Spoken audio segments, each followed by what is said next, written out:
Durante años han surgido hombres de dudosa reputación, que por sus ocupaciones han destacado y sembrado el terror por la crueldad de sus crímenes. Un grupo selecto de estos delincuentes son sin duda los narcotraficantes, hombres que por su ambición de dinero y codicia de poder han cegado la vida de muchos inocentes. En esta ocasión haremos una pequeña comparación sobre dos de los capos más representativos de Sinaloa, dos criminales que hasta la fecha son temidos. El Chapo Guzmán es uno de ellos, y el mítico Ismael, el Mayo Zambada. ¿Cuál de estos dos será el narcotraficante más poderoso? Si te gusta este tipo de contenido, suscríbete, es gratis. En primer lugar, hablaremos del cruel Joaquín Guzmán Loera, un hombre que tiene 66 años, pero que actualmente no se encuentra en ejercicio. Está pagando por sus delitos en una prisión de los Estados Unidos. Esto lo dejó fuera de circulación en el negocio. Sin embargo, sus hijos mantienen su legado y siguen dando de qué hablar en Sinaloa. Joaquín el Chapo nació en Badiraguato y durante años fue la cabeza visible de la Federación, una organización consolidada por él, donde varios cárteles se aliaron para monopolizar el negocio de la droga en el mundo. Evidentemente, este hombre tenía el mando de dicha organización y se encargó de afianzar un poder militar tan letal que alcanzó para someter a sus contradictores. De Guzmán podemos decir que tuvo un ascenso a sangre y fuego, en donde se enfrentó a muchos enemigos y algunos de estos sí que lo pusieron en apuros.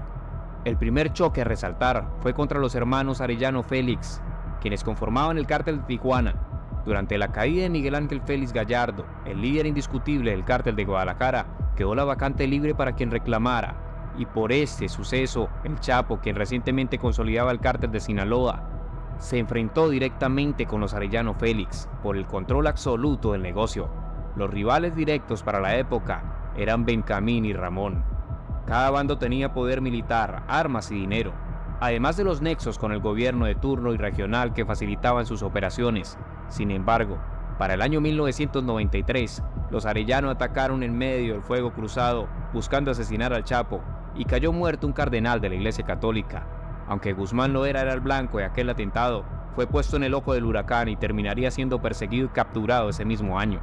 Al parecer esto frenó un poco el caos, y es que el Chapo permanecería en prisión cerca de 8 años, tiempo en el cual estuvo traficando libremente con sus aliados en el exterior de los muros de la cárcel de Puente Grande. En el año 2001, el capo se fugó de la prisión y la rencilla del pasado seguiría vigente, porque en medio de su crueldad logró tenderle una trampa a Ramón Arellano, y en febrero del año siguiente, o sea en el 2002, el capo de Tijuana fue asesinado, y un mes después, Benjamín Arellano sería capturado, y aunque esa familia tenía más hermanos vinculados al negocio, Ramón y Benjamín siempre fueron los líderes directos de esta organización. En ese orden de ideas, el Chapo había sacado de circulación a sus rivales, y su ascenso empezaría a notarse porque con el paso de los meses el cártel de Sinaloa tomó una gran influencia en el mundo.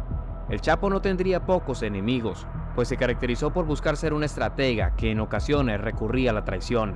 Sacrificaba a algunos capos que amenazaban su liderazgo y poder, como fue el caso de los hermanos Beltrán Leiva. Se conoce que el capo del rancho de la Tuna entregaría a uno de los Beltrán para darle un comodín a las autoridades mexicanas y a cambio dieran la libertad de su hijo. La verdadera intención del Chapo era que capturaran a los hermanos Beltrán Leiva, pero un error en sus cálculos lo colocó en medio de una guerra porque Arturo Beltrán o el señor de las botas blancas o el Barbas no sería capturado en ese operativo y se convertiría en una piedra en el zapato para el capo.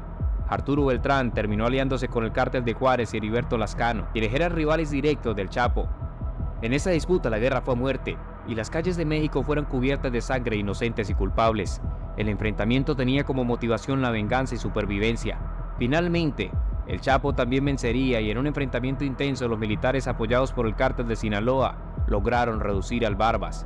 Las imágenes de aquel suceso son sorprendentes porque el Barbas y sus hombres estuvieron encuartelados en una casa de un sector exclusivo de la ciudad y después de largas horas de disparos y explosiones, los hombres de Arturo Beltrán, incluyendo a este último, terminaron tendidos en el piso. El Chapo siguió su escalada. Su reconocimiento se hizo visible y sin duda alguna se convirtió en la imagen del cártel de Sinaloa, una multinacional de la droga en los años venideros. Por eso su poder alcanzó tanta dimensión que logró corroer las más altas esferas de las fuerzas militares y entes gubernamentales. Sin embargo, Debido a una ofensiva de la agencia antidrogas lograron apresarlo y recluirlo en el altiplano. Para esta fecha transcurría el 2014 y en su encierro se limitó a planear su salida. Esta vez por medio de un túnel, fuga que llevó a cabo en el 2015 y unos meses después sería recapturado en el 2016 y enviado en extradición a los Estados Unidos en el 2017, lugar donde se encuentra encerrado y muy seguramente se jubiló del negocio debido a su imposibilidad para continuar traficando. Por otro lado tenemos a Ismael Zambada García, el mismo Mayo o el del quinto mes, el señor del sombrero o el M grande. Este hombre sin duda alguna ha sido un estratega. Se puede decir que es de los pocos narcotraficantes que nunca han pisado una cárcel. La mayoría de sus colaboradores y antiguos socios se encuentran prisioneros o muertos. Este hombre que supera los 70 años se dice que vive en la sierra, donde la mayoría de los pueblerinos de la zona le brindan respeto y admiración. El M grande empezó a traficar a finales de los 70 y principios de los 80. Sus mentores fueron los traficantes pioneros en México. Incluso también se le vinculó con el cártel de Guadalajara y desde aquel entonces ya era conocido como Don Ismael. De este hombre se dice que no es muy amigo de la violencia, sin embargo, debido al medio en el que se mueve, también se ha vinculado con estos métodos. La personalidad del MZ es la de un hombre misterioso que maneja el bajo perfil. Pocas fotos se han logrado conseguir de él, y de hecho las que existen son muy poco recientes.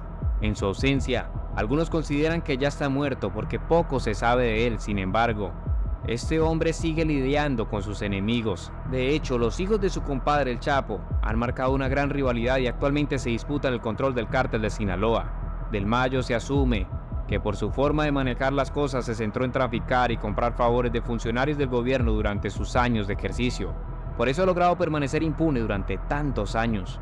Su fortuna supera incluso al dinero acumulado por el expresidente de los Estados Unidos Donald Trump, y se estima que el capo cuenta con un patrimonio visible de más de 3.500 millones de dólares. Evidentemente la cifra es mucho superior. Por su manera de manejar un bajo perfil y procurar no llamar la atención, el hombre de más de 70 años se presume que siempre estuvo liderando el cártel de Sinaloa y que en realidad los demás capos siempre estuvieron bajo sus directrices. En este orden de ideas, se habla de que el M grande utilizó al Chapo Guzmán para lograr su cometido, y este último fue quien se llevó la peor parte, porque aunque estuvo en la cúspide del poder, se convirtió en el enemigo número uno en los Estados Unidos, además que se convirtió en el hombre más buscado por las autoridades nacionales e internacionales. Todas estas conjeturas tienen su fundamento cuando se sabe que fue el MZ quien financió y coordinó las fugas del Chapo, la primera ocurrida en el 2001 y la segunda en el 2015. Esta última se sugiere que fue un intento del MZ por distraer la atención de las autoridades, pues al estar el Chapo prófugo, las fuerzas del orden buscarían recapturarlo rápidamente. Al Mayo se le acusa de ser un topo, alguien que ha delatado a algunos de sus compañeros, y esto le ha premiado con su libertad. Por eso al comparar al Chapo con el Mayo es fácil deducir que por más de 50 años el Mayo ha estado enviando alcaloides a los Estados Unidos, y durante todo este tiempo nunca ha estado prisionero. Es tan reconocido en el bajo mundo mexicano que muchos temen ganar su enemistad, y en el triste caso del Chapo no pudo continuar con el negocio como consecuencia de su extradición. Pero a pesar de esto, los hijos del Chapo siguen en Culiacán disputándose la plaza y el liderazgo del cártel de Sinaloa. La Fuerza Armada de la Chapiza está en una confrontación directa con la Malliza, y con esto se asume el debilitamiento parcial del cártel de Sinaloa. Pero sería bueno preguntarte, ¿tú cuál crees que ha sido el capo más poderoso entre el Mayo Zambada y el Chapo Guzmán? Comparte tus opiniones sobre el video en la caja de comentarios. No te olvides de darle like, suscribirte y activar la campanita para no perderte nuestros próximos videos. Nos vemos en el próximo.